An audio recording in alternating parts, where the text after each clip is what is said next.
Call Allah Yahweh Bahasham, Yahweh Shai, Bahasham Rakakwadash. Double honors to the elders and apostles of Great Millstone of Ruel. I am not a member, however, I've entered into their labors. Peace and mercy to the sincere brothers and sisters doing this wherever you are, whatever your lot may be. Here we go. As a part, I think we're going to call it part 1 alpha. Yesterday, I did a video called The Renaming. But there were so many different precepts that hit me at once. There were so many different scriptures that hit me at once that it was kind of hard to stay on topic. I couldn't even finish the video. I ended up running out of time, or finish the TikTok that I wanted. I guess I used as a preface. Um, but in his defense, he did go in that TikTok I did yesterday. He did talk about.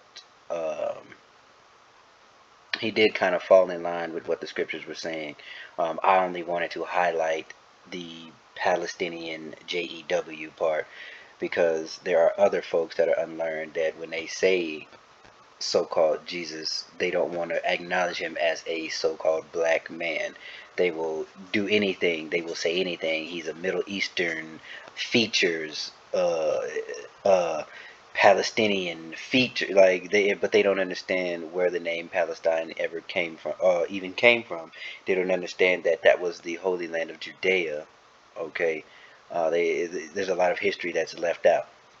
So this is one of the things that I harped on was Antinomianism, or anti and nomos. So this particular video, I guess, will be part 1 alpha. Okay, and we're strictly, if the spirit allows, we are strictly going to talk about the antinomianism, and then I guess the part 2 or part 1 Bravo. No, we'll call it, yeah, we'll call that part 1 Bravo through the spirit. Is going to be about, not Revelation 20. It's going to be about the renaming. We're going to go into Hadrian. We're going to actually really look into some of the laws that were passed. So I'm going to leave this up. Actually, we're going to bring this over here. But yeah, we're going to really go into that part of the history. And you know what? If this isn't your cup of tea, if the history portion isn't your thing, hey, I understand. But this is something I believe, the Lord has given me the spirit to go into, because I truly love history, especially, talking about our history. All right. So this is the church letter to the churches, okay? Ephesus, Smyrna, Thyatira, Pergamum. Yeah, there you go. Now those. And these are Yahweh word, right? Those who were ignorantly referred to as Jesus. Okay, so there were a lot of just as we have today. Okay, as those who are trying to seek the old paths and stick to the word in truth and sincerity. There's all kind of BS going on around you. There's all kind of idolatry, all kind of paths, the broad or the wide paths that people are taking. And if you're not careful, if you're not fighting, especially through the spirit mentally, to keep the main thing the main thing, you can fall victim to these demons that will plague your mind, and have you have thinking wicked thoughts and things of that nature, and falling into idolatry, or falling into whatever it is that may whatever pertains to you. Tailor this to your situation, okay? And a lot of these had multiple deities that they worshipped, and they tried to tie it in with uh, with the truth, basically. So understand that Christians, first in that is mentioned in the book of Acts, the Christians were actually bloodline Israelites. Okay, and you fast forward some years with Constantine merging everything, right? Instead of us sticking to keeping the main thing a main thing, it was more advocating for accommodation rather than as opposed to excluding the idol worship. And that's what we see here, especially in the message to Thyatira. So this is Revelation 2 and 20 where we went to, and we're going to open up here well, we'll read it. Okay. Notwithstanding, I have a few things against thee, because thou sufferest that woman Jezebel, which calleth herself a prophetess, to teach and seduce my servants to commit fornication and eat things sacrificed unto idols. Okay, and we'll go into the Acts 15, where the Council of Jerusalem, where Paul was saying, look, you can't inundate, you can't just drown our newly awakened brothers, who are our brothers by blood, by the way. Okay, coming out of the Greek captivity, and being in all of these places, Thyatira, Pergamos, Ephesus, all of these different places where the churches were established. You can't you just can't beat them over the head with the law. Yes, we need to follow the law. However, we need to ease them into it. So first, just don't eat food sacrificed to idols, right? Don't do this. Stay away from these things, and then you grow. You go from glory to glory, and that was the whole thing. And that is what we're doing right here, right now. All right, there's nothing new under the sun. Let me see where that glory to glory is. We're gonna get that.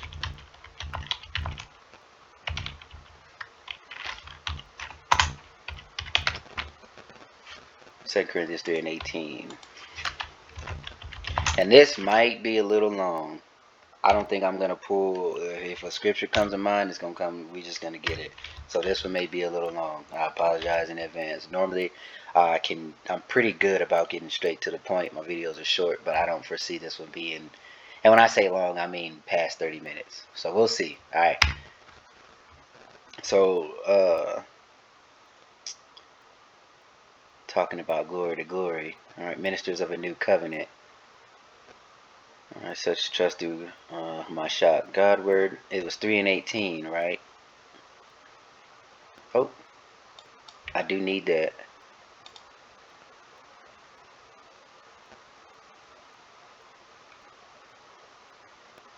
From glory to glory, even at, yeah. Okay, I want to make sure. We'll read 17. Now the Lord is that Spirit, and where the Spirit of the Lord is, there is liberty. But we all, with open face, beholding as in a glass, the glory of the Lord, and changed into the same image from glory to glory, even as by the Spirit of the Lord. So again, we're gonna actually, I'm not gonna change it all. We'll just get it. NLT. So all of us who have had the veil removed can see and reflect the glory of Yahweh Bashem Yahushai. All right, and the Lord, who is the Spirit, makes us more and more like Him as we are changed into His glorious image. Right, and you do that by the washing of the water of the Word. You get in these scriptures, you read them, you learn them, you apply them to your life. Okay, but that initial step, that initial foundational step, is what Acts 15 was about with the Council of Jerusalem. And the more you grow in this thing, the more you learn, the more you grow, and the less you want to be of the world, and the more you want to be changed into the image. Okay, so the law is still prevalent. The law is still something that you lean on, but the argument was that that is not what saves you. Okay, all right. So let's open that Jezebel, and obviously it is not the actual person, the woman Jezebel you see in the book of Kings. I think it's in Kings. Actually, we can just open it.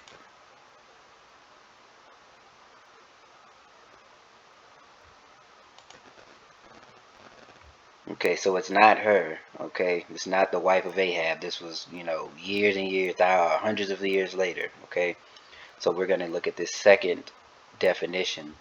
The symbolic name of a woman who pretended to be a prophetess and who, addicted to Antinomianism, claimed Christian liberty of eating things sacrificed unto idols. And what do you see now, especially when you're talking to a Christian?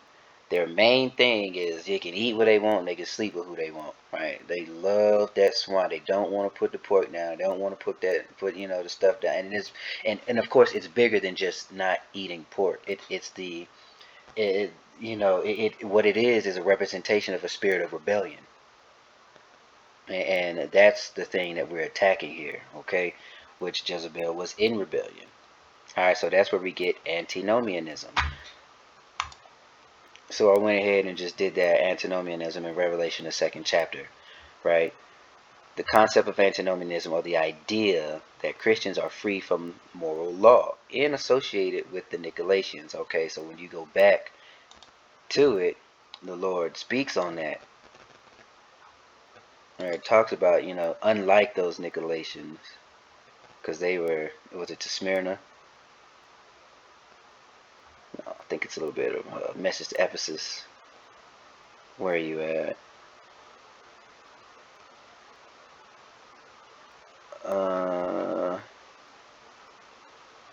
Damn, I know it's here. I'm tripping. I know thy works in tribulation and poverty, but thou art rich, and I know the blasphemy of them that say they are Jews and are not, but are the synagogue of Satan. Obviously, we're talking, this scripture is used a lot, but it's talking about other Israelites, but it can be used in today's instance where those people over there in the land who call themselves certain things, they aren't. All right.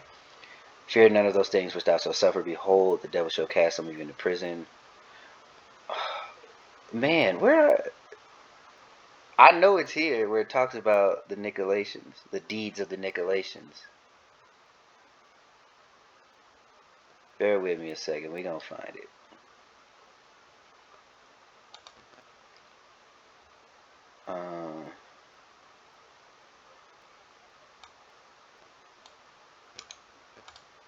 We're gonna do it like that. I don't trust my spelling.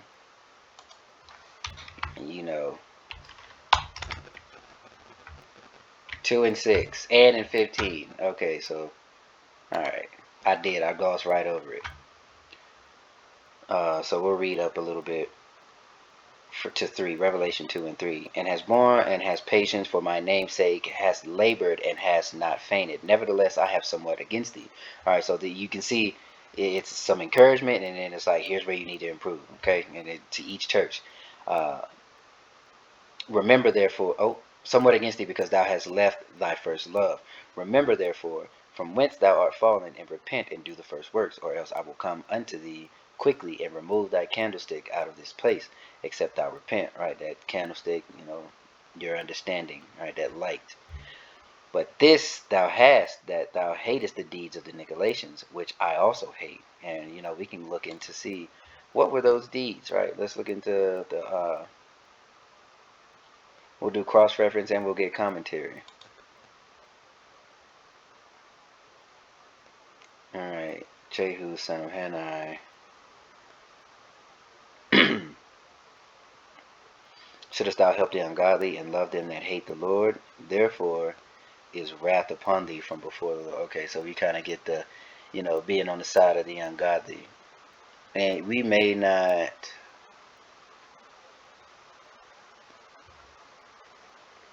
You know what? We're going to check each one of these out. Psalms 26 and 5. I have hated the congregation of evildoers and will not sit with the wicked. Alright, so basically not being complacent, alright, holding up the banner, standing stiffly for the name, okay, not making an accommodation for wickedness and idol worship, but excluding it, abstaining from it, keeping the main thing the main thing. That is what we see. That's the,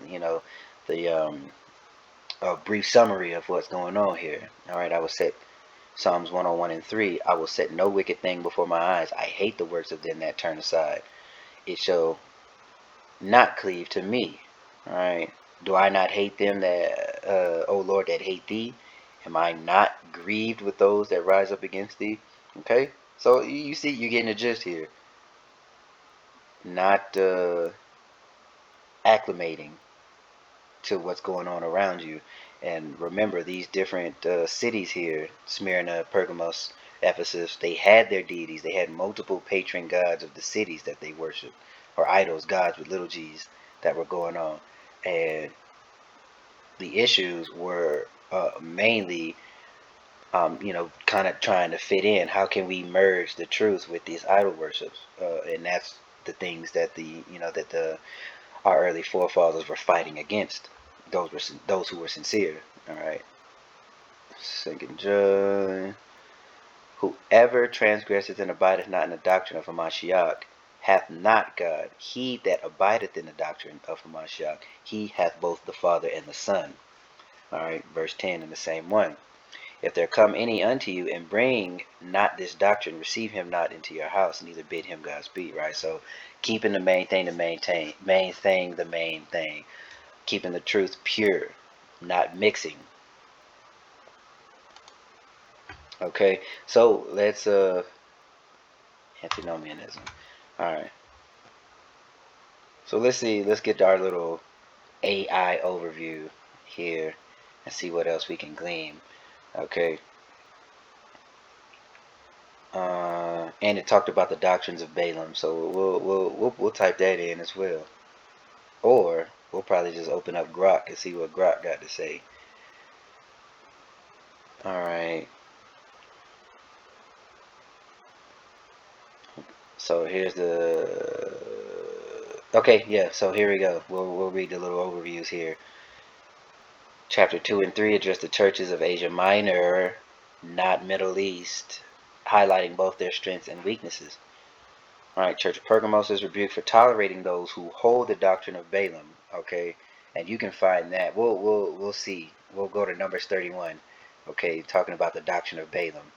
Okay, where the Balak wanted to curse the children of Israel, but it was enticing them through sin instead of trying to put a curse directly on them.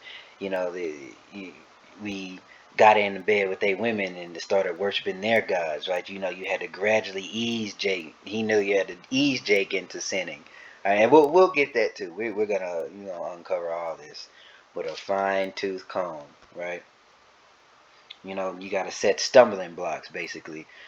So you know what? Let's go. As we read, we'll go. So what do we say? Where do we leave off here? Pergamos is rebuked for tolerating the doctrine of Balaam and the doctrine of the Nicolaitans, which are associated with antinomian tendencies. Okay, so we'll go back. Let's go back, get 14 and 15, because we skipped down to 20. So let's get 14 and 15 to the message to Pergamum, and we'll just read it out. All right.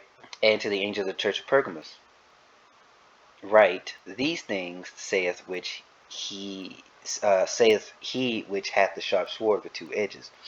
I know thy works, and where thou dwellest, even where Satan's seat is, and thou holdest fast to my name, and hast not denied my faith, even those days wherein Antipas was faithful martyr, who was slain among you where Satan dwelleth. And I think Pergamos was probably the capital, because they had,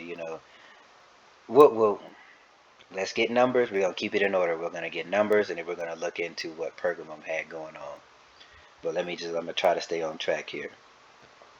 But I have a few things against thee, because thou that hast there, good grief, but I have a few things against thee, because thou hast there them that hold the doctrine of Balaam, who taught Balak to cast stumbling blocks before the children of Israel, to eat things sacrificed unto idols, and commit fornication.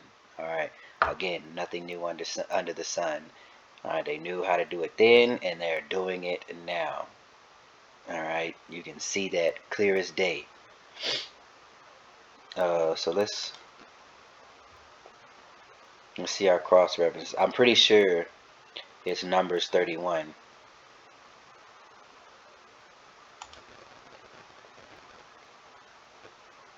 A native of Pethor, a city in Mesopotamia, endued by Yahweh with prophetic power. He was hired by Balak to curse the Israelites, and influenced by the love of reward. He wished to gratify Balak, but he was compelled by Yahweh's powers to bless them. Hence later the Israelites saw him as a most abandoned deceiver.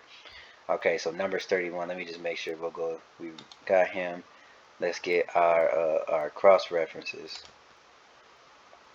Numbers 24, 25, 31. Yep. Okay. And all of these precepts here, if you're looking, you can take a screenshot and go look at them on your own. Okay, for stumbling blocks. Actually, I want Isaiah 57. We're gonna go to Numbers 31.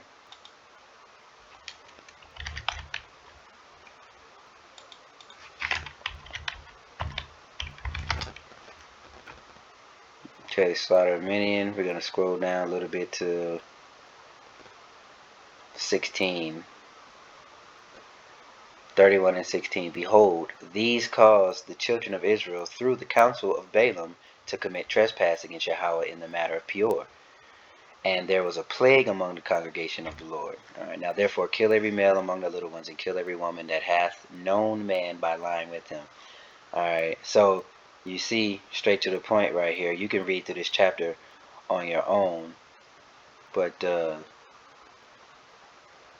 yeah, that counsel of Balaam.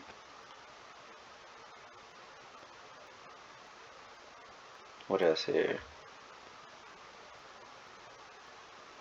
Okay, purify.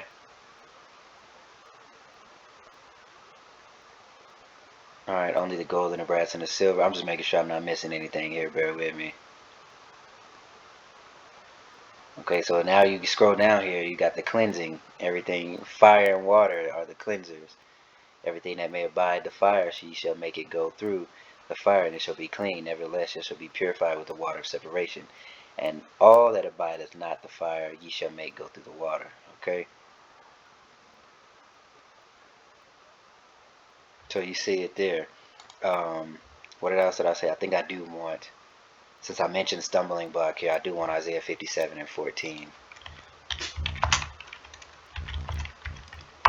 So as you see, this antinomianism is the stumbling block, and that's how they get, or how they, got our people time and time again. Laying down, there's nothing wrong with laying down with the heathen women, but what we went off is going into the, accepting of their so-called religions, worshiping their gods. All right, what do we have? Evil leaders rebuked. Okay, yep. So of our people, the righteous perish, and no man layeth it to heart, and merciful men are taken away, none considering that the righteous is taken away for evil to come. Okay. Was it 57 and 14? I said. I just want to make sure I get everything here.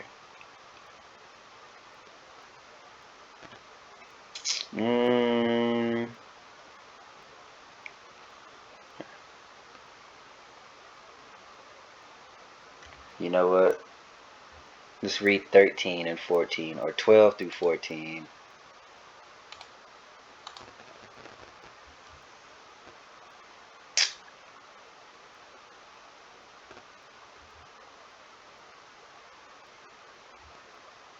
Um, 10. 9. You know what? We'll do 5. Alright, you worship your idols with great passion beneath the oak and under every green tree. You sacrifice your children down in the valleys among the jagged rocks of the cliffs. Your gods are the smooth stones in the valleys. You worship them with liquid offerings and grain offerings. They, not I, are your inheritance. Do you think all this makes me happy? You have committed adultery on every high mountain. Therefore you have worshipped idols and have been unfaithful to me. You have put pagan symbols on your doorposts, and behind your doors you have left me, and climbed into bed with these detestable gods. You have committed yourselves to them. You love to look at their naked bodies. You have given olive oil to Molech. With many gifts of perfume, you have traveled far, even into the world of the dead, to find new gods to love. All right, the children of Israel, we are like the Most High's wife, and we went a whoring after these gods, right? And again, in the subject of antinomianism, which is just basically a stumbling block to get Jake to go off. All right, and you will see that even now. Hell, Christianity was that thing, and will probably still be tried to use. Now it may be, especially with the implementation of the electronic device. Who knows what type of enticing words, enticing stumbling blocks that they're going to place, especially using the famous of our people, right? Yeah, but let me continue to read. All of this ties in if you can, through the spirit, if you can see it. Because make no mistake, accepting that device in you is a pledge to an idol, a pledge to another god. That is you going off again, as our ancestors did. going a whoring after other gods. All right. Verse 11. Are you afraid of these idols? Do they terrify you? Is that why you have lied to me and forgotten me and my words? Is it because of my long silence that you no longer fear me? Mm. And that right there is a chilling statement. Because that means the Lord going to rise up and do work. Like, you must forget who I am. Alright, now I'll expose your so-called good deeds. None of them will help you. Let's see if your idols can save you when you cry to them for help. Why? A puff of wind can knock them down. If you just breathe on them, they fall over. But whoever trusts in me will inherit the land and possess my holy mountain. God forgives the repentant. Alright, so here's 14. How it says, rebuild the road, clear the way, the rocks and stones, so my people can return from captivity. Right? Because those stumbling blocks were the things that led us into captivity. You trip on those stumbling blocks and you trip right into you trip right into slavery. Alright, that is the punishment. And as long as these nations can lord over us, they can, further their enterprise. And I'm speaking. What's the word I'm looking for? Especially in today's terms, in today's situation, which is why the remnant is so important, because they won't bend, they won't fold. Well, prayerfully we. All right, so we'll go back KJV. Okay, so let's continue on. We read Numbers 31.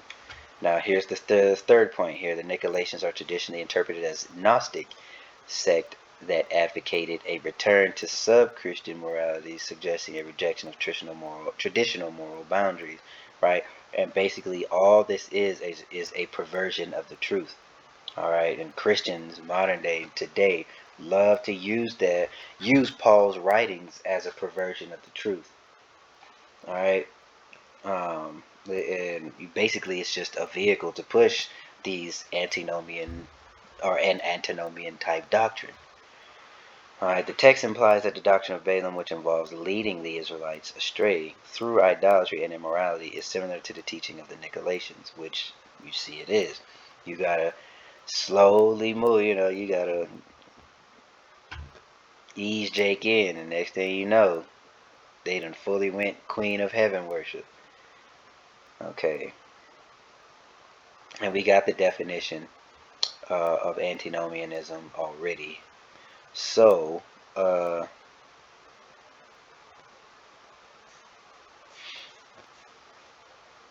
what else can we get here? Well, I guess we did kind of make the point here, just sticking to. Let's see. Hold on. Let's see what we got.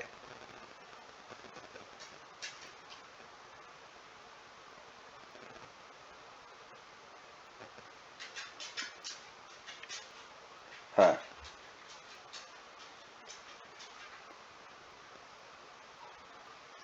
Or, you know what?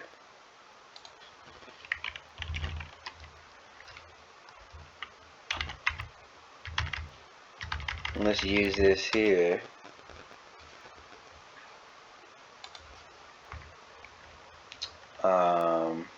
What do we want to know?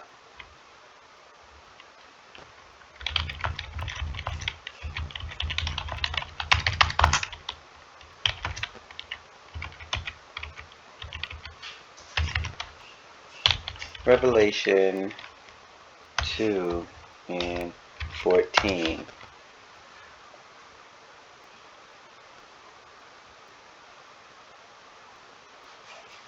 Alright.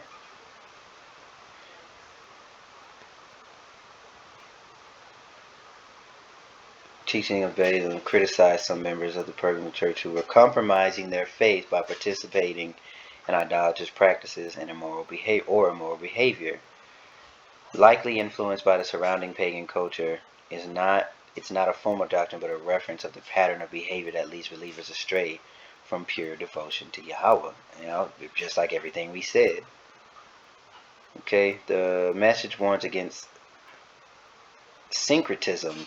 Blending the truth. So blending the actual truth, right? What everything that Yahushua gave to the disciples, and then they set up the churches and preached to them.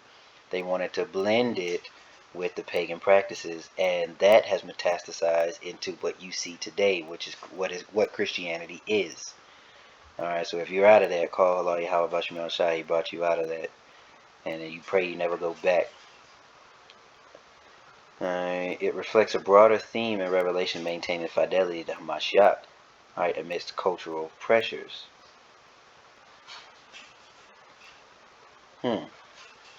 Okay. Let's see.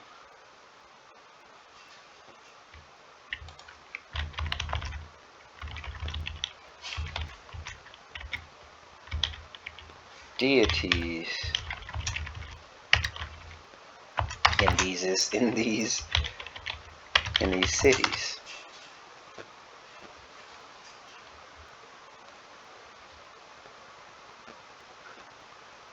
Yes, it does. Obviously, okay, you got Zeus, Athena, Asclepius, all right, that medical, Dionysus, Serapis, okay, and we're gonna look into that. So let's kind of comb through some of these, but I really want to highlight on the Serapis. And if we fast forward to now, that Asclepius, right, god of healing and medicine, often depicted with a serpent intertwined staff, you see that still used for medicine to this day. You see, nothing new under the sun. The same idols that were then are now, and the same truth that was then has now been declared. All right, and it's coming out, or it is out. Except the only difference now is it can't be buried. All right, it is time for, in the land of our captivity, to remember ourselves, to seek the old paths, right? Significance in Pergamum. The Asclepian, a large healing sanctuary, was a major draw for pilgrims seeking cures.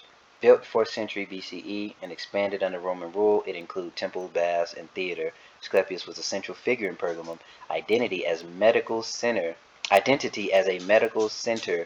the physician Galen practiced there. The serpent imagery may have contributed to the Satan's throne reference.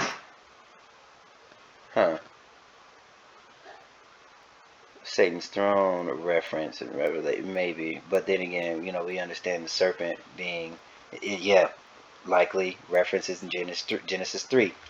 All right, where it says he was more subtle. But we'll just go. Let's just get it. The serpent was more subtle than any beast of the field. And we understand that it was a man, and that spirit went from the serpent to Cain to Esau, Edom. Genesis 3:1, now the serpent was more subtle than any beast of the field which Yahweh had made. And he said unto the woman, Yea, has God said, Ye shall not eat of every tree of the garden? And the woman said unto the serpent, We may eat of every fruit of the tree of the garden, but of the fruit of the tree which is in the midst of the garden, God has said, Ye shall not eat of it, and neither shall ye touch it, lest ye die. And the serpent, eased his way in there. It was like, you ain't gonna die. You just gonna, you know what I'm saying? Slick tongue. Okay, and just for good measure, we'll get diviner, alright? To practice divination, okay? Things that the Lord strictly forbade, especially as we fast forward into the establishment or of the written laws, and then we got, an idea of what we were and weren't supposed to be doing, because before then it was all oral. That's why Adam had the priesthood and he was able to build an altar, and Noah, as he, you fast forward, Noah was able to, build an altar unto the Lord, and he knew what animals were clean and where animals were unclean when he put them on the ark, right? The priesthood was an oral thing before it was written. All right, stop. Okay. Let's see, Dionysus, god of wine and fertility and ritual ecstasy. All right, so your bacchanalian, uh, you know what? So we need Dionysus, and I definitely want Serapis. We definitely need that because that is the uh, you know, that's your foundational uh, pork flavored Jesus. That's your that other white meat, right? Um, let's see. Oh, before Dionysus, or however the hell you spell it, Dion Ysus.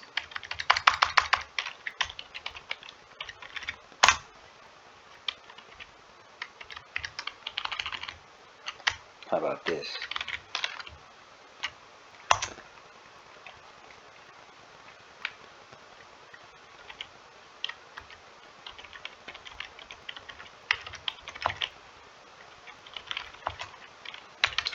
Bacchus, I think it's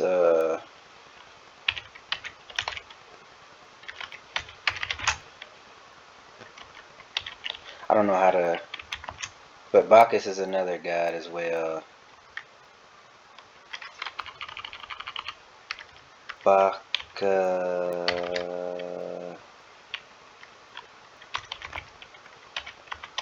I don't know how to phrase it, but I think Grux. Yeah, it is a typo. Bacchus, that's how you spell it. I'll assume yes. Thank you.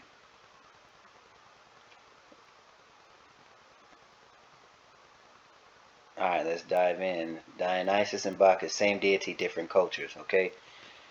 Yeah. So Dionysus is Greek. Bacchus is Roman. Same, Edomite. And even further back, Babylon. Essentially the same god, with Bacchus being the Roman adaptation. Dionysus was a god of wine, fertility, theater, ritual ecstasy, Greek mythology. Where the Romans adopted much of Greek religion, they renamed him Bacchus while preserving his core attributes. Okay, both Greek and Rome. So you see, look at that there. Drinking copious amounts of wine to loose inhibition. Mm-hmm. Often led by Maenads, or female followers of Dionysus, meaning raving ones. Hell, that's your modern woman right here. There's the spirit on the modern woman. Animal sacrifice, sometimes tearing apart and eating raw flesh. A practice called sparagamos or homophagia. Homophagia. I think that's what that is, symbolizing the god's death and rebirth, which is why Paul in Acts 15 in the Council of Jerusalem. Okay, now if you start to piece these things together, you see, you get a better context, you get a broader understanding of why Paul was saying not to eat food sacrificed unto idols. These are the things that were going on around the churches. Okay,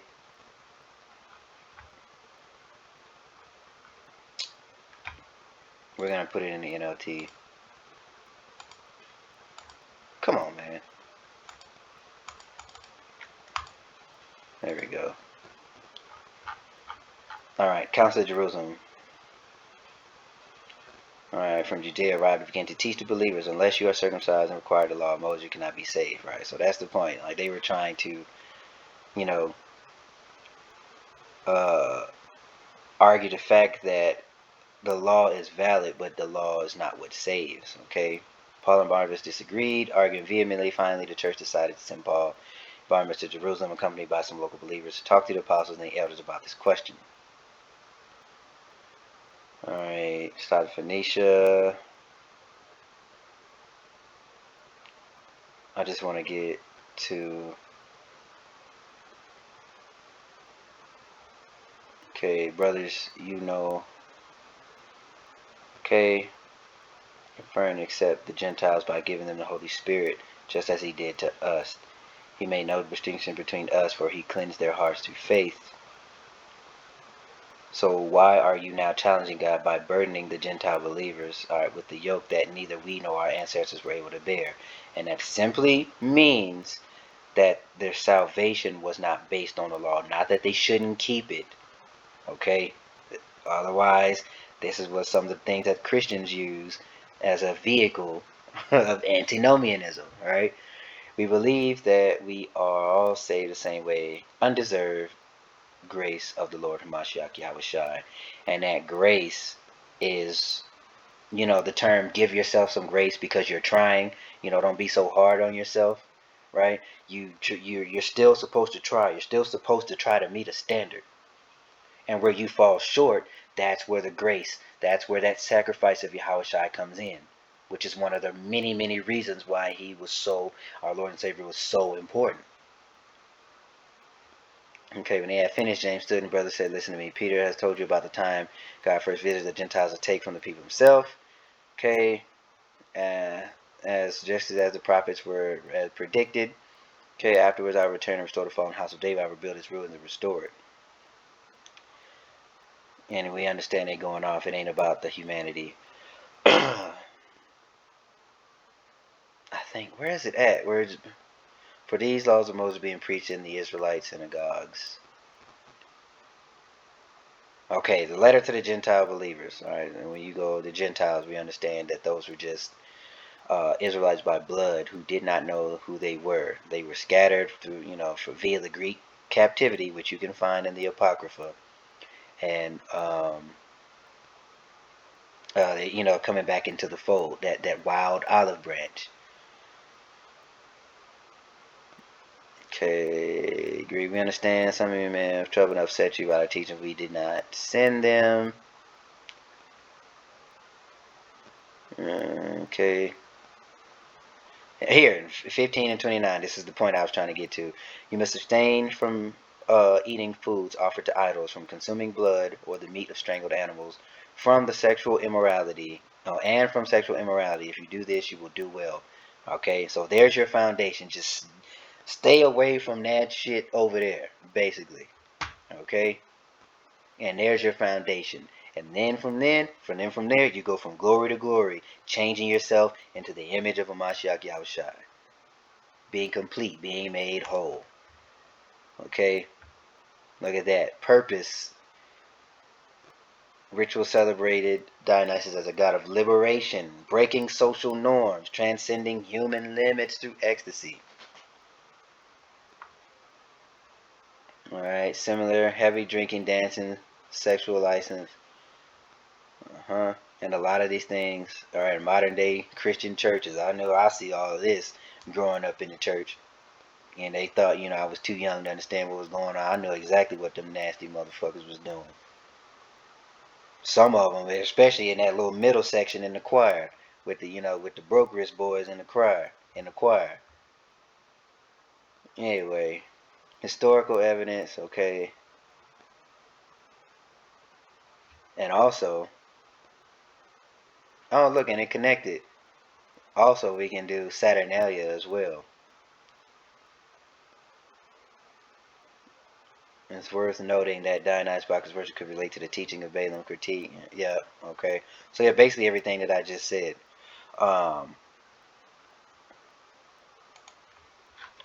Because I still got to get his clip. Not I still need Serapis, but we're gonna go even a little further.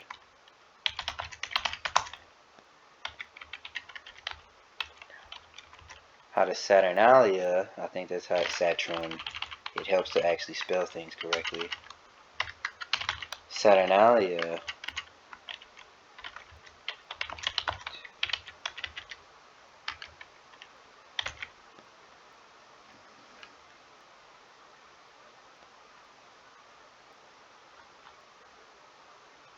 Oh, let me scroll down. How does Saturnalia tie into Bacchus?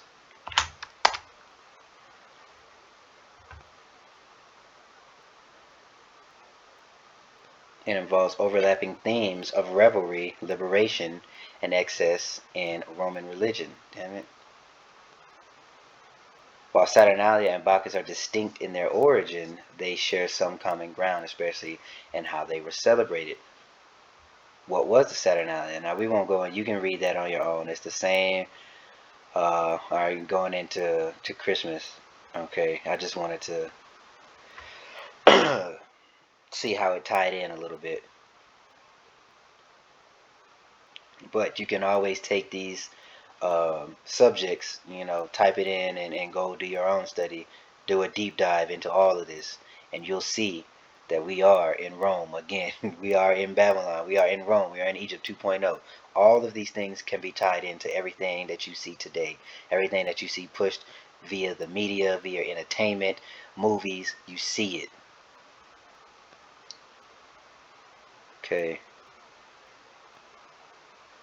All right. Saturnalia, Christmas, Bacchanalia wasn't tied to a fixed date but recurring cult event after the ban of Bacchic elements that likely seeped into other Roman festivals, alright, as the appetite for revelry persisted. Alright.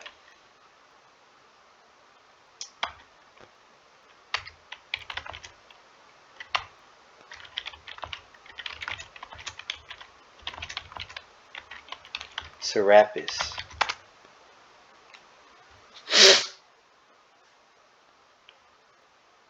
There goes that word again. Syncretic, however you want to say it. Alright, merging of things that blended Greek, Egyptian, and later Roman elements. And that is what you see here today. Right here in Babylon, all of these, or in Babylon the Great, should I say, emerging in Hellenistic period after Alexander the Greek, the Greeks' conquest. It's centered on the god Serapis. Deity deliberately created unified diverse cultures under the Ptolemaic dynasty in Egypt and later adopted across Greco-Roman world. Okay, so when you I need that. I need that. Don't need that. So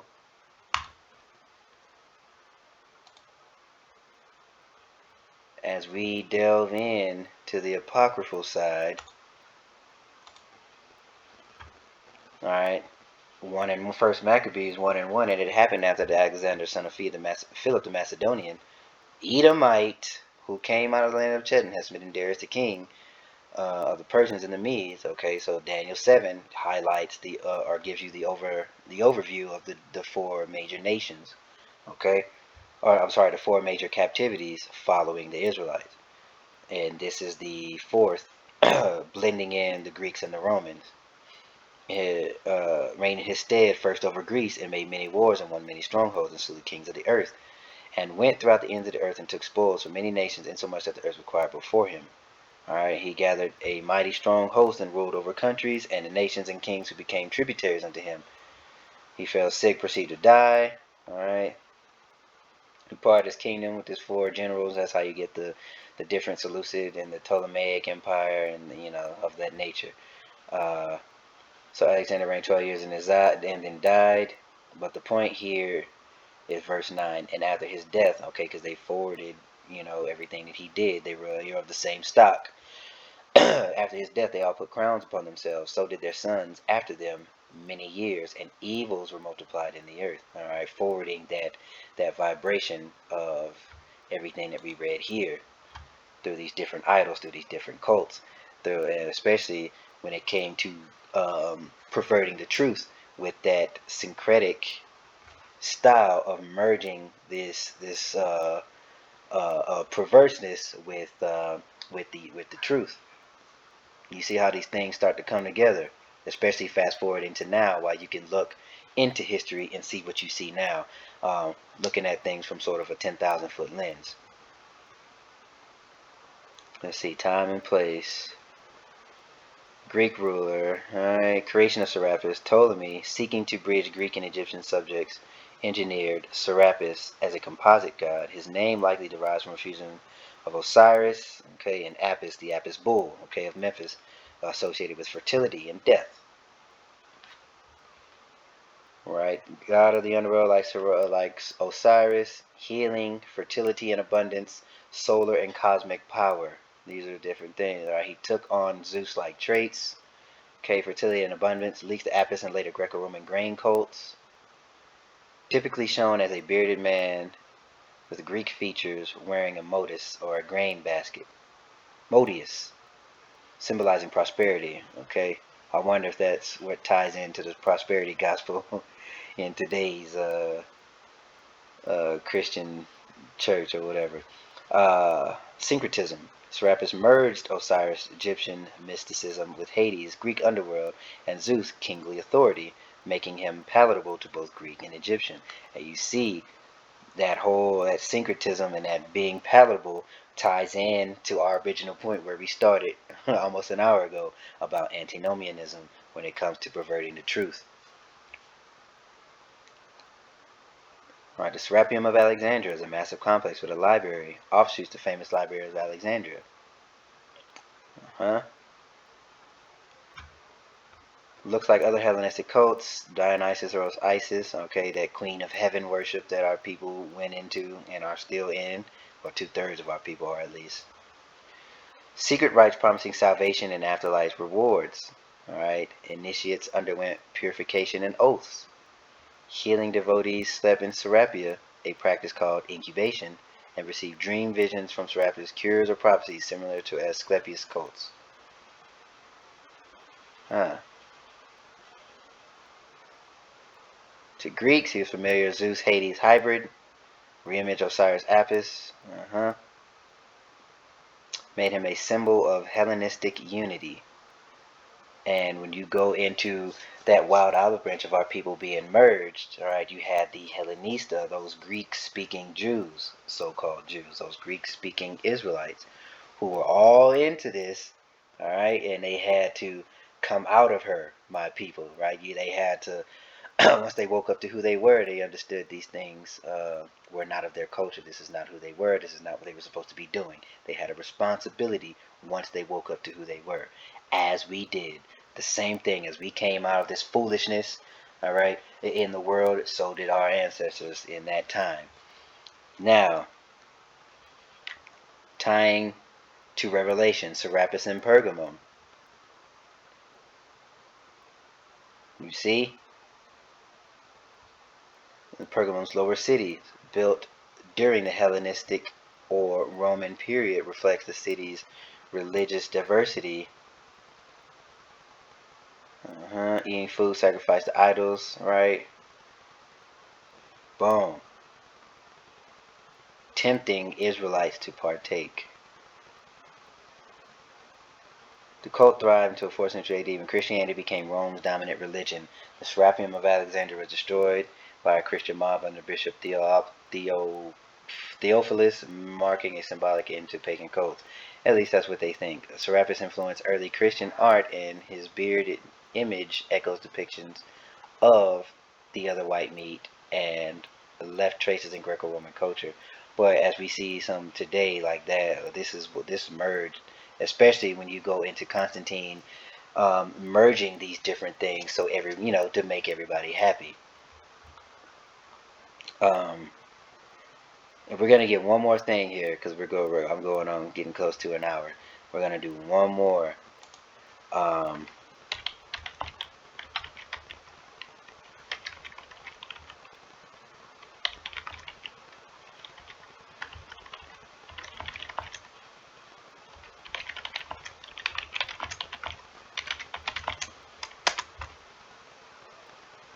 Let's see if you're gonna tell the truth.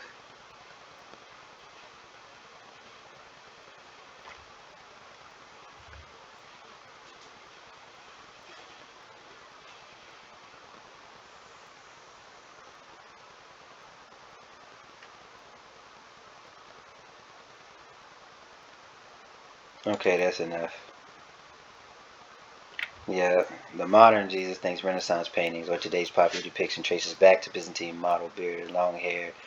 Okay. Syncretism in the Roman world. Serapis was a syncretic god, believing, yeah, which we already read. Early Christianity to adapted to its Hellenistic context, absorbing philosophical ideas. Cult of Isis and Serapis. Hmm. Overlapping might have eased the transition. Yeah. So you see, I think we've made the point here. You can see how these things really how they all started to blend and what Yahushua is talking about, especially as we go into the scriptures and see especially most of Paul's writings where it talks about fleeing from idolatry.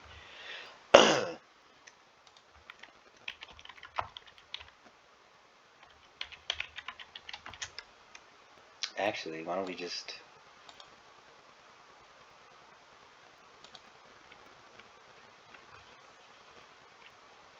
you know what? I think I should have left it where it was at.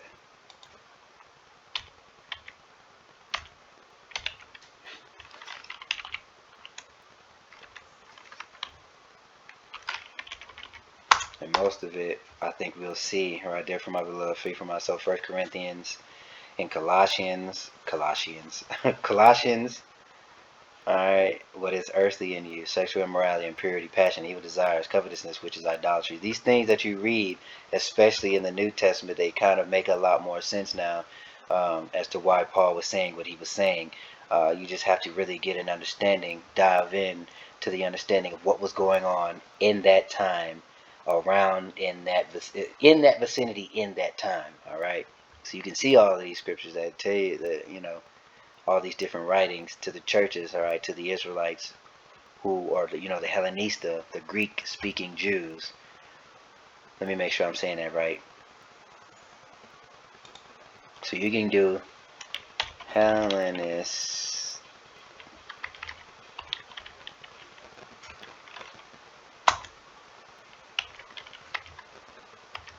versus Hellenista. I think Hellenic refers to classical Greek, while Hellenistic refers to the spread. Okay. I didn't write that right. Hellenista.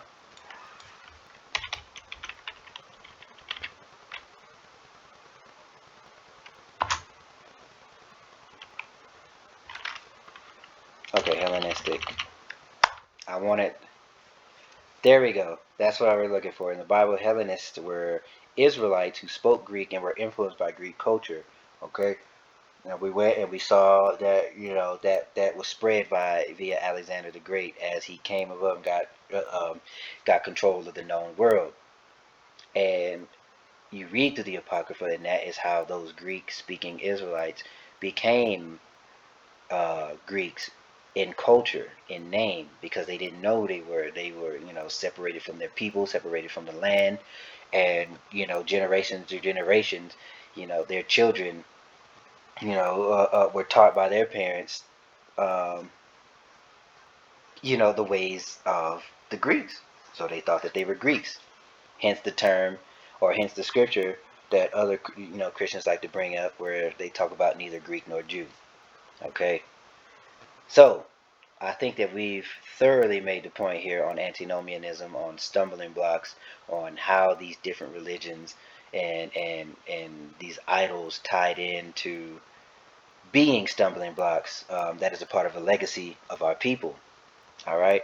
So with that being said, I pray that you are edified. And again, I think you should go in here while you can, type these subjects in, and you know what? Maybe I'll put it in a Word doc and attach it. Maybe I can do that. Maybe it'll let me add an attachment as I upload this video. But if not, do your own. Okay, you saw what I typed in. You type in the same thing. Go to the scriptures, look things up, learn, grow, study while you still can. Shalom.